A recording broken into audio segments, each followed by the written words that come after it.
and we're going to be relating to verse 18, verse Yud Ches, in Parsha Mishpatim.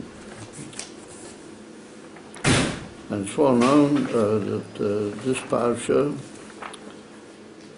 deals with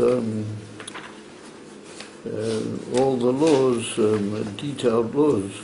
Most of them being Odom Lechaveroi, and what they have to do with the detailed situations that can arise between Odom Lechaveroi, one man to another, into damaging and things of quarrels and stealing and all that sort of thing. So we're going to relate to a thing that's told here, that V'chi yerivon anashim. If people will come to squabble, in other words, they'll have a a squabbling argument, one with the other. V'hiko ish es reyehu ve'even oy ve'egroi.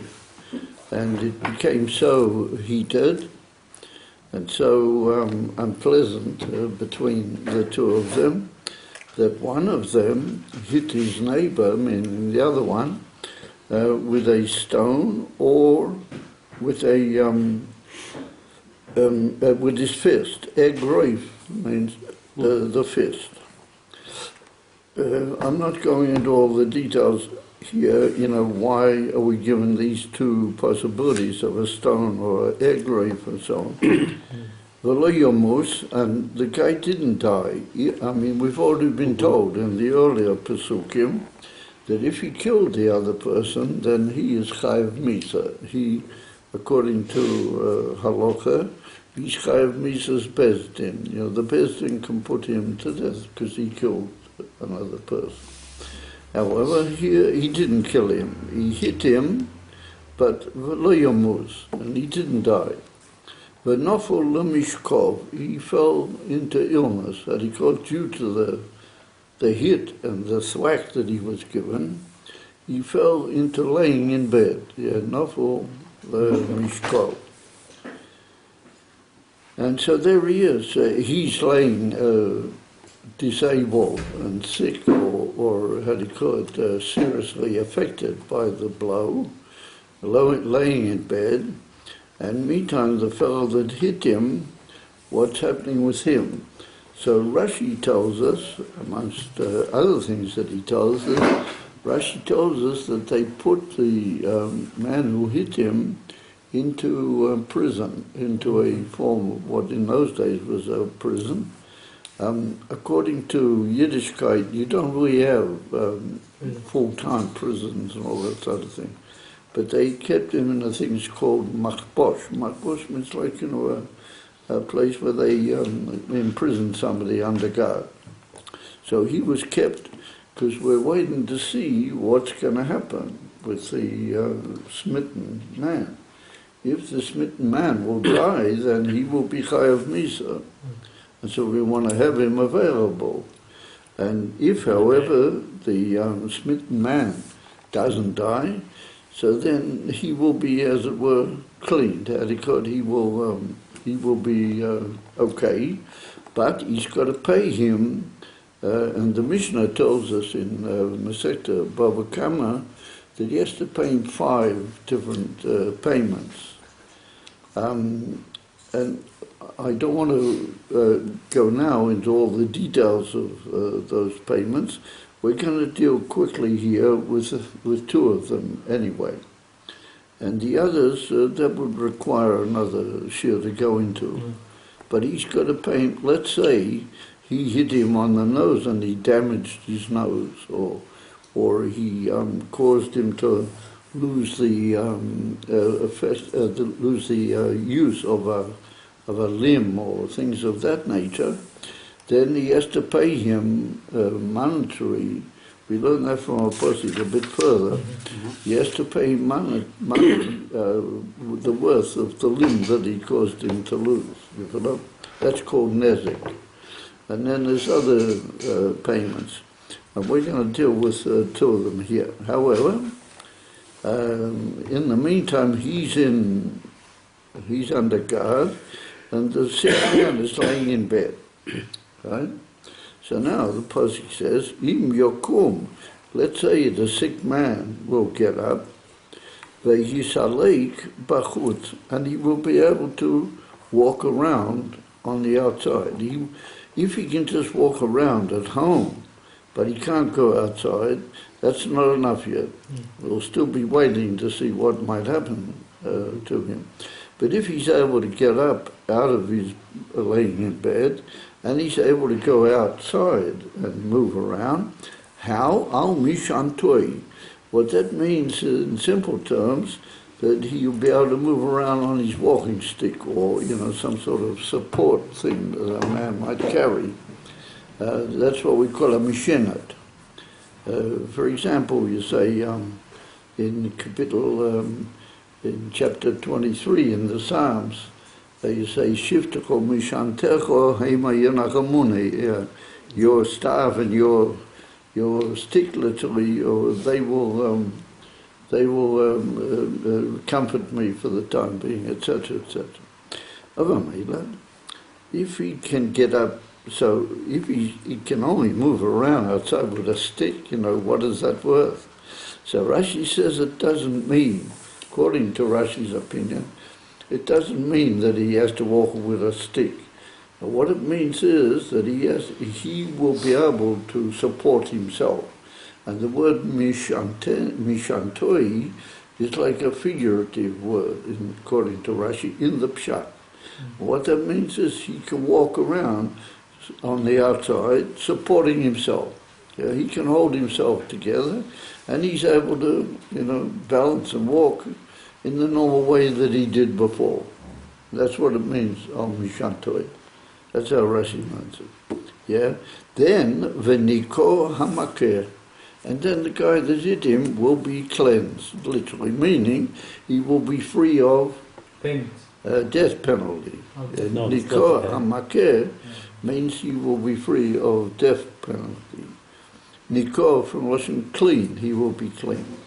Rak, however, shiftoi yitain, v'rapoi yirapoi. He has to pay him his bitul malachah. Normally people have some sort of way that they earn income from things that they do. If he's been laying in bed for a period of time, then during that time he hasn't been able to earn. So that's good. So he has to, the fellow that hit him, he has to pay him for that bitul of his malachah. Malachah meaning his way of earning through what he does, his trade, literally. He earns, income. So he's got to pay. Now, how we reckon that, how are we supposed to know, how much it's worth and how do we judge and so on and so forth. So we do it in a minimal way, but nonetheless, he's got to pay that fellow. And then, rak shiftoi yitain, v'rapoi yirapoi. He also has to pay the doctor. He has to pay for the refuah of the guy. In other words, that if he hit him in a way that he damaged him, that he had to fall into bed, how did he all of a sudden get better? So we assume that it's possible that he had to have doctors, he had to have medical assistance. So he's got to, the fellow that hit him has not only got to pay for the lack of malachah that he had, but he's got to pay his medical expenses. Rapoi, yirapoi. You follow? So those are two of the 5 things that he has to give altogether. And the first one is what we call nezek, and we already explained that. And the others we're not going into right now. But normally when a person is hit like that, other people watch, it sort of happens. So the person who was hit suffers from what's called shame, and that's called boishas. Yeah. He's also got to pay, the guy with him, he's got to pay a certain monetary amount for the shame that he caused him. And that can sometimes be complicated, because maybe not only at the time that he hit him, but also, there's some leftover marks of what happened, and that causes a person a boishas. Ultimately, it's an expensive business, is having hit the other guy, and him falling into laying in bed and so on. It's expensive. It costs 5 things. And it also could cost him his life if the guy died. But here we're talking about that he didn't die. Yeah, we got that clear. Good. So the Gemara comes along in Masechta Bava Kama, and from that expression at the end, Rapoi Yirapei, says the Gemara over there, Mikan Shenitan Rishus La Roife La Rafot. Whatever happened with Parol Batal, he didn't make it. He got caught in the rain. Because of the rain. Maybe he got caught. Yeah. We're sort of, we're becoming Masei Ma'at in these classes. Anyway, so, says the Gemara, here I can see that Nitan Rishus, it's been given permission to a rofer lirafot. So everybody asks the Shaila, why does the Gemara make a remark like that? Nitan Rishus. It's like given a permission to a doctor to heal. You've got to have a doctor, So why would he be given reshut? Why would the Gemara make it like a permission? Just say, this is obvious, he had medical expenses, you've got to pay him. Mm-hmm. Come along, the Meforshim in the Gemara, and they say an interesting thing. And they say, look, we're all in the hands of Hashem, right? Mm-hmm. So ask yourself the question, how did this happen to Klali? He got a sock, and he became, Hashem made that happen. So that asks a whole moral question that had to happen to the hitman. Why, if so, for that to happen, then why do we blame the guy that hit him? It had to happen anyway. And so there's a whole discussion about that in other places. But what it boils down to is that it had to happen. But you didn't have to be the shliach. You didn't have to be the one that threw you. It happens. The fact that you are the one, that's a sign that something's not good with you. Or that you made a bad choice. That's basically the upshot of the whole discussion.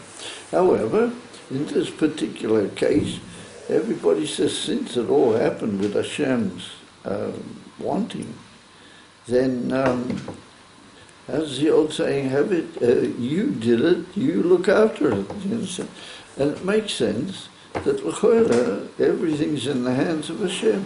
Hashem did that to him. Hashem made the body and Hashem built the person into what he is. Hashem can look after it. Let Hashem do it.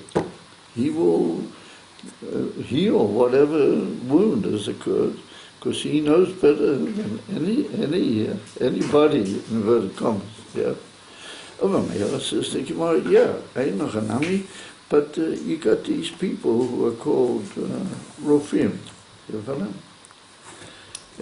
What's with them?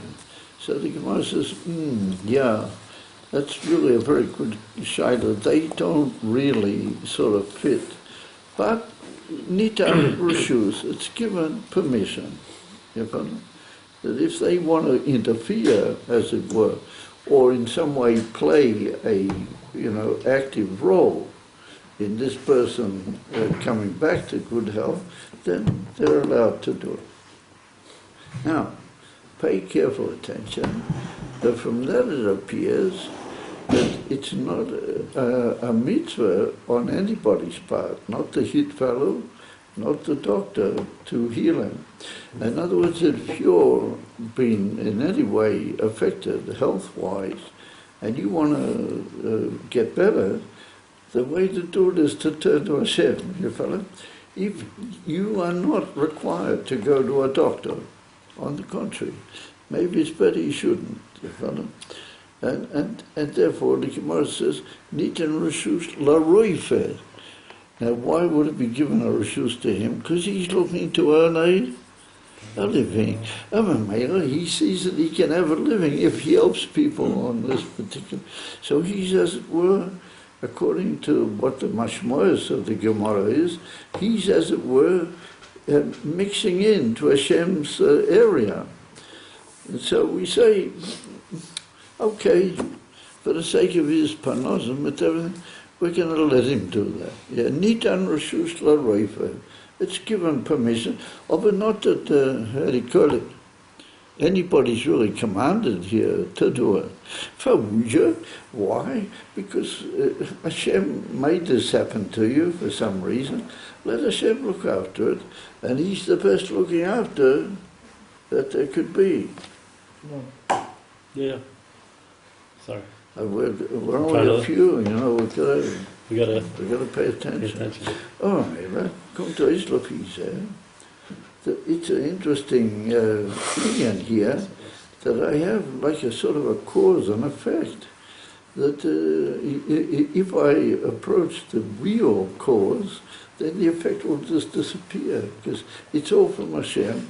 And if I pray to Hashem, so Hashem might, in inverted commas, answer, and Hashem might say, yeah, but you're not really as I want you to be. You know? And maybe I'll let you just sit there with that. In other words, you, how did you get hit lechatchila? Because I saw that there's something not right with you. So you got a club. You follow? So sit with it. You follow? Elamai. The guy says, you know what, Hashem, I'll do tshuva. You follow? I'll come back to you. So Hashem says, so, wow, that would really be ideal. Yeah. And if you do that, then, how do you call it? We're going to remove the whole thing. It'll automatically be removed if you do tshuva. And therefore, the Gemara says in the end of Masechta Yuma, the Gemara says that Gedola tshuva shemaviya refuah li'olam. Great is the inyam from tshuva that it brings healing to the whole world. And then we're talking in a general way. We're not just talking about one individual that got a club. Yeah, we're talking in a general way. And we say that if people will do tshuva, then, yeah, refuah li'olam. You follow? So, what is the pshat refuah li'olam?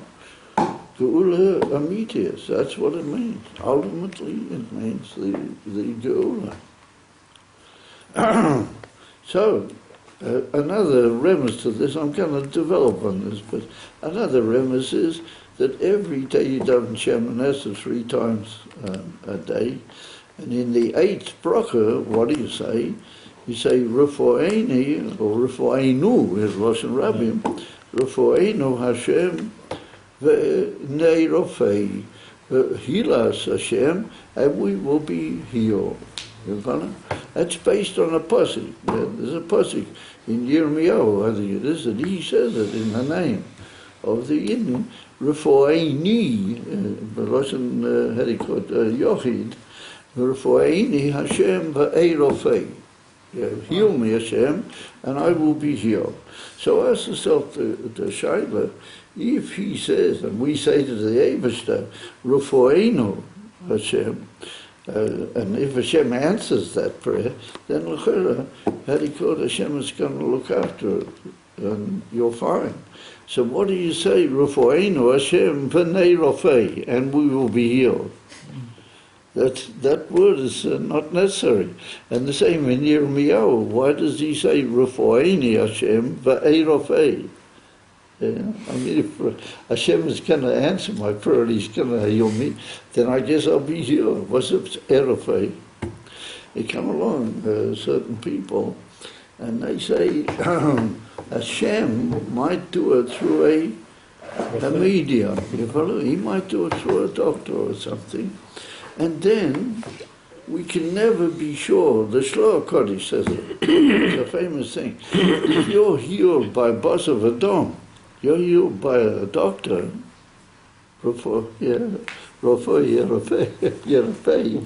then you can never know. Maybe it might come back. You know, diseases have such problems that they come back. You know, a makkah, a guy's clapped. Later on, you know, weeks and months out when everybody's okay and he's okay, all of a sudden there might have been some damage that was done to him or something, and it wasn't completely removed. You follow? And therefore we turn to Hashem, we say, Refoinu Hashem, or if you look after us, Va'erofei, then we're going to be healed in a way that we're not going to go back. It's not going to slip back. And therefore we're turning to you, not to one of your mediums called a doctor. You follow? That's what they say. And therefore they say that the bracha Refoinu Hashem, or Refoinu V'nerofei, the eighth bracha of the Shema Esrei, is a very high bracha. You guys have heard the famous Tshuvas of Rashba, where the Rashba says that 8 is higher than 7. And he says that 8 is a Mispar Mekudash, that he calls a sanctified and holy number. 8. From which, because 7 is a cycle, and that's the cycle of the Shiva Shemay braces. Shabbos is also part of it. It's like a perfection of the cycle. 8 is beyond the cycle. And he calls it the Hekev, the Rashba. Yeah. Or Makif. And we call it Makif, we call it Rabbi, how do you call it, Seivev Kol? Seivev Kolam, L'mayla Mishtav. That's what the Rashba said. Tshuva is L'mayla Mishtav. If you Refoinu, if you do Tshuva, and you say to the Eibishter, now he says, oh, now you did tshuva, you want to come back to me? Oh, okay, we'll heal you, and I will have healed you, no returns. Yeah, Rufainu Hashem, ve'erofei. Amela, Lafiza Kunto is a very fascinating inyan. What I just want to know, everybody's saying, but where's the miser? No, he didn't tell us any miser. So if you guys wanted, I could have told you, I could tell you a miser. But the truth is that it's a bit long, and I just don't, I hesitate as to whether it's really worth it. When I say worth it, sure. But what I'm going to do is I'm going to take a similar miser that could be you know about. And this Maisa, it's very similar, so it, in a way, I'm not withholding what I wanted to say. And you've heard of the famous Maisa in the Gemara Masechta Aveda Torah, Daf Yud Zayin, or Tes Zayin, or Beis, but there's a famous Maisa about a person called Elazar ben Durdayo. Did you ever hear of him? Elazar ben Durdayo. And Rabbi, Rabbeinu Yehuda Hanasi, he said about him when they were burying him, he said you have to call him Rabbi Elazar ben Durdayo. But he wasn't one of the Chachamim, and he wasn't learned at all. The Rabbi said you have to give him the name Rabbi for something very special. What was very special? You know the story. He was a big Balaveda, a very big Balaveda. And particularly in, you know, the very difficult thing that hits mankind, you know, women and the whole thing. And he was really into it. And he went to this big, expensive Zona, whatever you call her, in a place, and she was world famous as the biggest, this is it. And he came and he offered her all the money and the whole thing. And there's a whole story that he was taking off his toes cotton, I think it was, and I'm pretty sure that's what it was. And she gave him a thwack with the tzitzis, you follow? And then all of a sudden he sort of woke up, she hit him with the tzitzis, what is that? And so she said to him that just like those tzitzis gave you a thwack, you are finished. You understand? That you've been thwacked altogether. So he said, what is the pshat? Mazat of her. So she said, in Bezdin Shomaila, you are finished. They will never take you back. You follow? So he was so shocked that he left the whole geschäft and he went out and he said, all right, so the Bezdin Shomaila, they're not going to accept me, but maybe the mountains, and maybe the whole story. Yeah. So he asked, the mountain says, listen, man, we're busy with our own problems, we've got storms and clouds and all sorts of problems. We need to have you have a copy to go look for somebody else. So he went to the Shemayim and they all said, we can't do anything for you, we can't help you. So it's written that he had a cut. He wept, he put his head between his knees and he wept and he passed away. You follow? Passed away. It's written in a certain place in the Maimorim with the Rebbe Rashab that he passed away. But he said there's certain people that they learn pshat that he didn't really pass away. It's only like a figurative expression. He didn't really pass away. And so the Rebbe Rashab says, Papuja, why is it only a figurative expression? He said that when you do tshuva, and that's what he did, l'chera, it's much, much better if you live afterwards. You follow? And emes tshuva means that Hashem wants you to live afterwards. So if he did emes tshuva and he died also, that's not, it doesn't fit with the rules. Is because berega that you take away the reason, the cause, I'm sorry. The moment you take away the cause, the result should be ideal. You follow? I remove the dover ha-mafriya, then everything should be okay. If I did tshuva, then I should continue living. So the Maisa that I want to tell you was just like something very similar. But it happened in Europe, it's a whole Maisa. Something very similar. And he did tshuva, and he still remained alive. You follow? He still remained alive. And the Rebbe Rashab comments on that's got a maila in the fact that he remained alive. Because that's ultimately what is the kavanah. And he took away the cause, and the effect automatically changed. The effect was automatically ideal. Oh, maila. We're in Cain, we're dealing, l'chayla, the same basic principle here. We've got to do with a guy that he's got a club, and he fell and everything. And now, we've got to get him back into normal life. If he turns to Hashem, then he'll be back into normal life. He will take away the cause as he will go back into a normal affair. So, something very similar to that is in the Ebenezer. It's well known, the Ebenezer is a Kavaldik, unbelievable, Mephoris. So the Ebenezer says that if you want a doctor, that's only for chitzoniistic things, like if the blow left a cut or a bruise or a face was on your skin, or things of that nature. But anything to do inside, anything which is pneumias and atzmias of the mensch, Oh, that's only for Hashem. That's got nothing to do with Reifim. Das hat nicht mit sei überhaupt. And therefore the mensch, he is required, and he has to go back, the one that's laying in bed. Yeah? He has to ask Hashem, that whatever happened to him inwards, that's only Hashem can fix up, and will fix up Bilti Safek.